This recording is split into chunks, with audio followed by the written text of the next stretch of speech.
Hey guys, Yankee Jeff, it's not your fault. IOYF family, denial is not just a river in Egypt. It is something we all fight with. Before we get into that, like, subscribe, leave a comment, and don't forget to mention my sponsor, Vandelay Industries. When you say latex, say Vandelay. Denial, minimization. These are defense mechanisms that we use to try and rationalize that your situation with your loved one maybe isn't as bad as you think it is, or actually what it actually is. What are some of the things that we do? We're all enablers. We're all codependents. What are some of the things that we do? Let's list them out. So what are some of the things we do as codependents? Well, we rationalize with ourselves that they just made a mistake. Everyone makes mistakes. What's the big deal? We'll do stuff like, we'll say things like, well, you know what? Maybe they were just tired. You know what? Maybe they're stressed out. That's why they're drinking. It's no big deal. Everyone does it. My favorite. It's just pot. It's just one beer, one 6-pack, one case.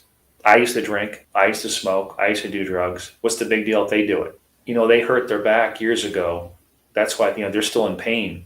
That's why you still take those painkillers. Those are not denials. Those are the things that we use to pretend it's not that big of a deal. When you open up the refrigerator at the house and you see a 6-pack of beer, well, it's just beer. Heck, my dad used to drink beer. What's the big deal?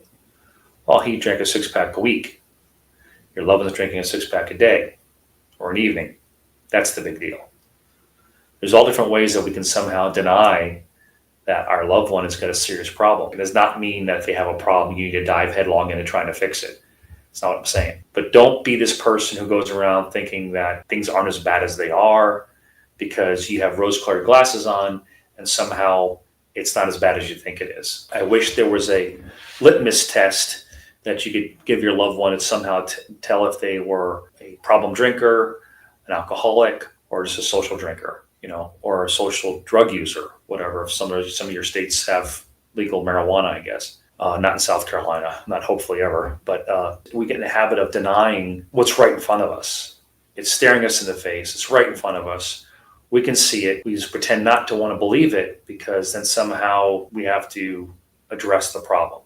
As long as you keep on denying a problem exists, you don't have to actually face it or confront it, right? If you're living a relationship where you find text messages on your wife's phone or love letters or a man's cologne on her clothes that's not your cologne, and you go, well, maybe it's just because, she has a new friend and maybe Chris could be a girl's name. I don't know. Maybe the cologne is because she saw her brother at the store and she gave her a hug. Denial. Okay, that's denial. We do that all the time because we don't want to face the problems. We don't want to face the fact that maybe there's an issue there. Minimization. That's, it's a form of denial as well also.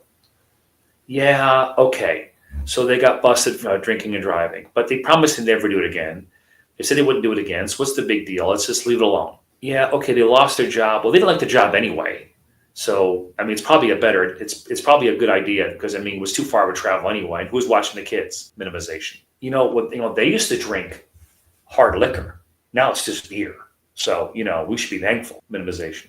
That's not the kind of progress, not perfection I'm talking about when I say that. If you switch from heroin to methadone or oxys to sangria, you're supplanting one for the other.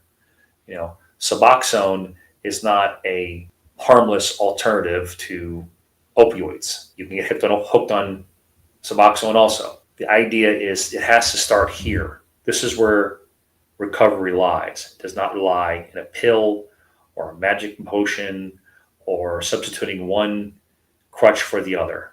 Okay, you can't self-prescribe your own recovery using just supplanting one problem for one drug for another.